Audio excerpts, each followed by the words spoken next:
Welcome back to a new episode about code editors in PHP. So in order to write PHP code, you need to have a code editor. And every computer probably has Notepad installed, and you can run PHP code through Notepad, but that will not be very handy. What we actually want is to download a more advanced code editor so we could add extensions to it, which makes our programming life a lot easier. So I got a website on my screen now called Guru99, which shows me the best free code editor on either Mac or Windows. So let's go through them and look at them. So the first one is Notepad++, which is a pretty good one, but I don't like using it. You have Atom, which is a pretty good one. We have Visual Studio Code, which is a very good one as well. And we got Brackets. I won't be focusing on the others because I actually don't know them, because I will be using Sublime Text, and Sublime Text is a paid version. But it really doesn't matter which code editor you use, you just need to use one. What I want to do in this video is to install Brackets with you. So you probably don't have this link open, so let's go to Google and let's type down Brackets. And the website is brackets.io, and let's click on it. And let's install Brackets. I haven't installed Brackets as well, so I will be doing that right now. So please pause the video and I will be seeing you back when we're done installing Brackets. So my installation is done right now, so let's drag Brackets to the Applications folder and let's open Brackets. Well, I will pause the video right now and I will be done when it's installed. If you have a MacBook, you will probably get a security check and just open Brackets.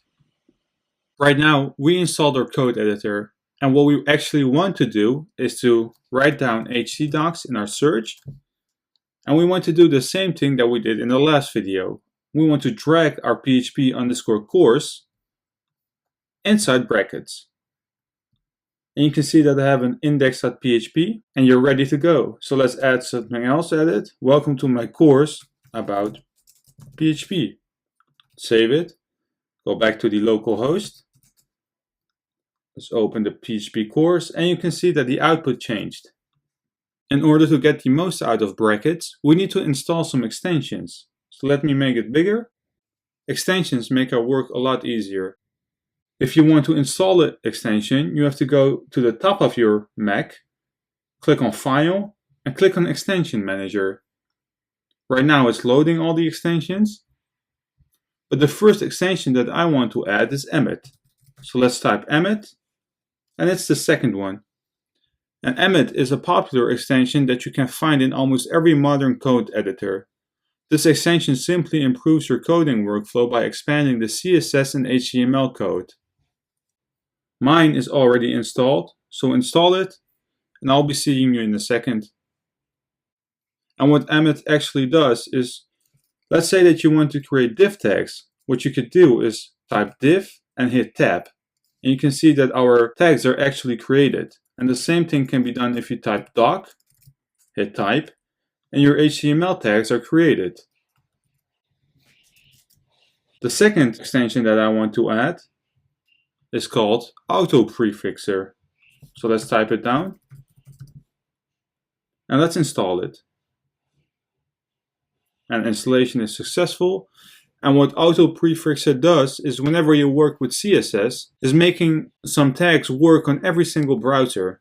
So whenever you want to add a transition and you hit tab, your transition tag will be created on every single browser. Let's install another one. And let's go back to File, click on Extension, and let's search for Autosaver. Whenever you forget to save your file with this extension, you can save that extra time goes into hitting Ctrl-C or Command-C, because this tool will automatically save every change you make to your document. So let's install it. So let's close it. So in order to make the autosave work, you need to go to File, and you need to enable autosave. So let's click on it. And let's install the last extension. Let's go back to File, Click on Extension Manager. And let's search for bracket icons. And what bracket icon does, it makes your work easier because it recognizes the different types of documents by tagging them with special and colorful icons. You won't have to look for the file extension ever again to recognize a file. You just have to look at the icon. So we need to scroll down a little bit, and it's the fourth one. It's called bracket icons. So let's install it. Close it. And you can see that right in front of my index.php, a code icon appeared. So let's create a new file, and let's call it style.css. If I save it, you can see that the icon is a hashtag, which stands for CSS. And let's do it one more time with HTML. So let's write down index.html. And you can see that the color of the index.html changed as well. So there are many more extensions that you could use, and you can find them all on Google. I think that these are pretty important to use. But of course, if you want to add more, feel free to do it. Thank you for watching this video, and I will be seeing you in the next one.